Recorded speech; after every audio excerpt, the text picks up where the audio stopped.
Hey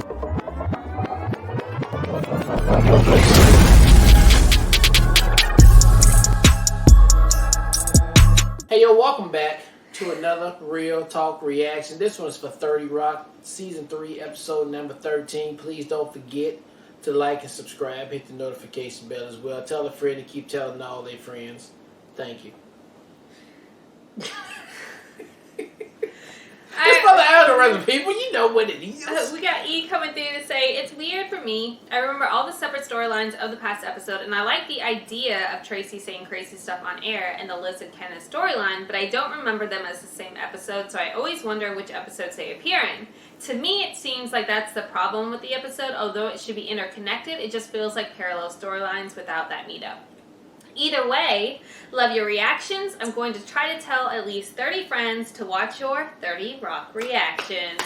You did that. You did that. Hashtag 30 friends for 30 Rock. Yeah. Alright, let's get into the next episode right now. Thanks for coming out. Thanks for watching. Mouthpiece and hair grease. Hey Liz, me, Lutz, Toofer, and Josh are gonna go to that bar where the waiters are dressed like ninjas. You in? No, I'm just gonna go to the 24-hour donut place and go home. Donuts and then bed. What are you depressed about or celebrating? It's this endless adoption process. It took me 3 months. Liz, I am totally humiliated. How could you cut diaper chicken? Wait, I know. Because Tracy's the star. Oh, brother, she's feeling neglected. How's she gonna act out this time? My ankle! Oh, imaginary injury. I would have said death of a voice coach. Her birthday's on Tuesday. Maybe all that attention will make her ankle feel better. Hey, Jack, what are you still doing here? It's Friday night. I need something to do. Don't you have some gallery opening or a fundraiser to give bow ties to inner city youths? Of course. But I'm committed to it. Of course. While she's away, I'm trying to avoid temptation. I just need somewhere I can socialize where... Freaked out and didn't call me for a week. Then he texted me and You was think like, when his contract was up? No, as that's if his you did contract's this on up. purpose, as if.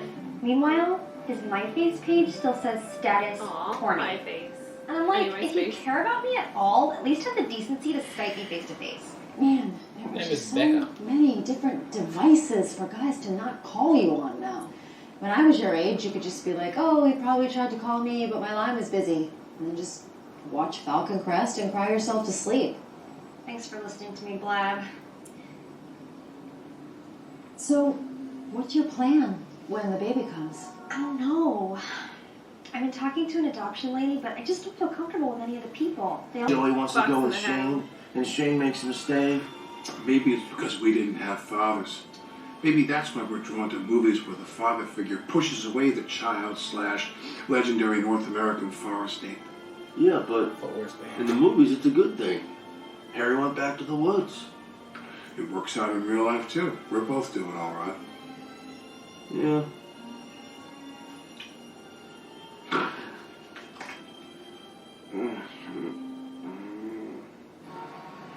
Excuse me, Mr. Jordan.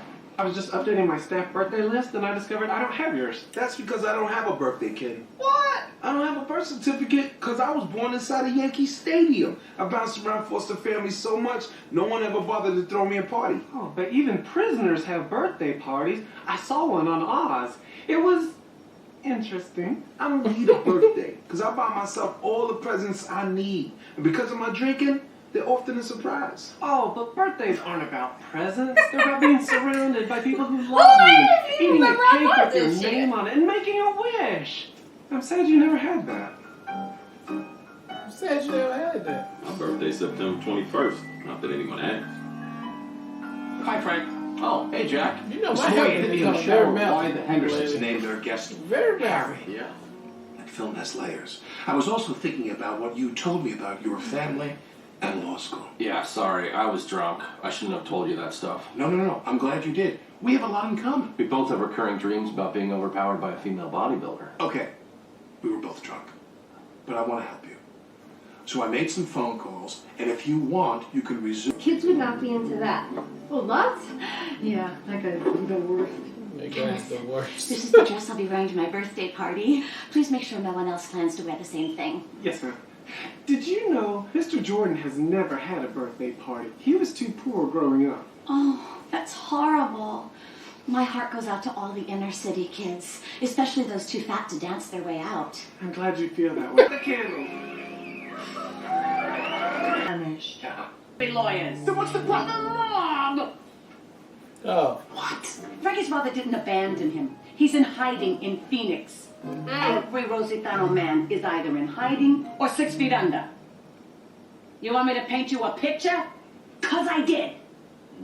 It's part of a therapy for painting thing.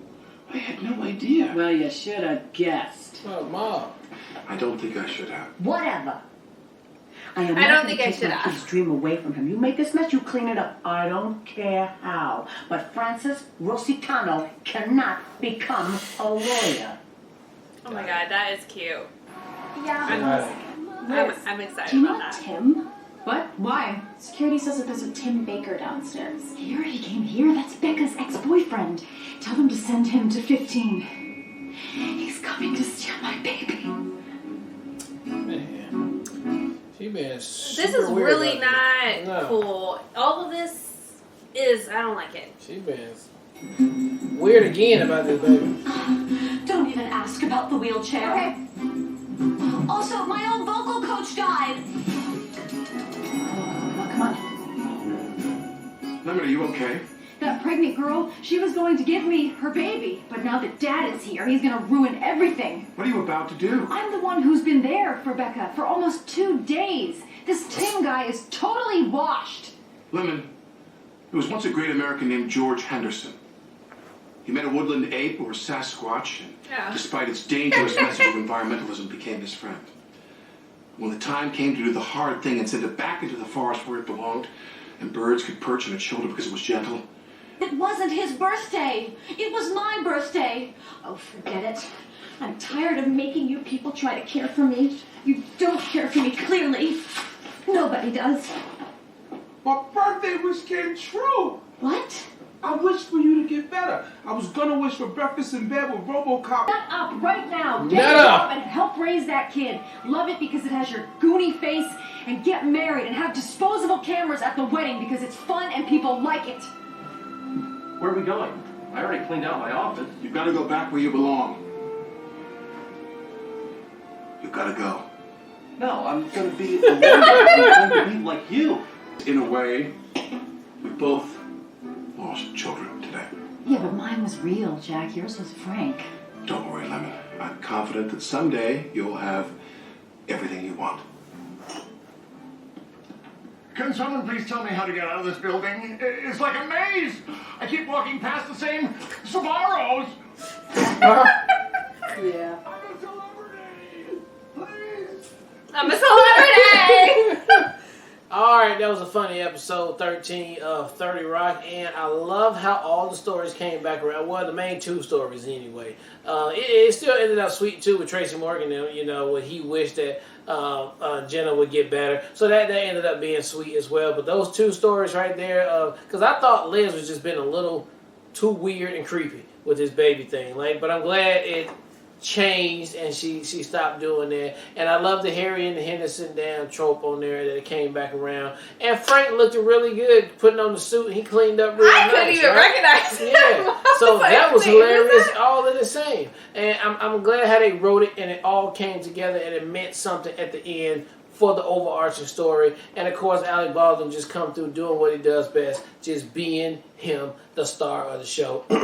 And I love every minute of it. So this was a really good episode and can't wait to see what they got next. I absolutely loved this episode. I honestly completely forgot about Harry and the Hendersons. Is that it? Harry and the Hendersons movie. So even when they were talking about going back and seeing the movie, I was like, what movie are they talking about? And then once I saw the visual, I was like, oh shit! And it's insane how after 30 plus years of watching movies that there's so much content we've seen that you can absolutely forget something like that until it's brought back to your attention. That was just a revelation for me because I completely haven't thought about that movie in a bajillion years. So that was super fun just in of itself, having that moment for myself. And the way they intertwined that specific scene towards the end of the episode, I loved it. So brilliant. And only, in my opinion, on this show could Alec Baldwin play that off as well as he did. I love the transformation of Frank. I didn't even recognize who he was. You named like 17 other characters because you didn't recognize who it was. So I thought that was really fun. I totally agree, though. The Tina Fey, everything up until the end was just really not cool. I didn't really enjoy it because I was just more so like, this is not cool. Everything you're doing is like very manipulative and all of that. So I appreciate the way that it ended up. I'm glad it ended up the way that it was. But she's showing all her like red flag cards. Like we saw her being manipulative in the relationship and trying to manipulate dude. Now we see her manipulating a freaking girl who's pregnant and so innocent. Like, girl, get your shit together. Yeah, that shit is not cool at all. I did like Kenneth trying to spotlight Tracy and having Tracy having a birthday. I think, I'm such a huge person about celebrating people's birthdays too, so I love that was intertwined. It made complete sense that Jenna would react in the way that she did, so I thought that aligned really well and was really funny. But it was so sweet to see Tracy actually, like, what his wish was. It was just a very cute moment, so I really appreciated that as well. So, all in all, I thought it was a very entertaining episode and really appreciated the way, especially everything came together at the end. Yeah. All right, well, look, thank you guys again for watching another Real Talk reaction for 30 Rock, Season 3, Episode 13. And until next time, people.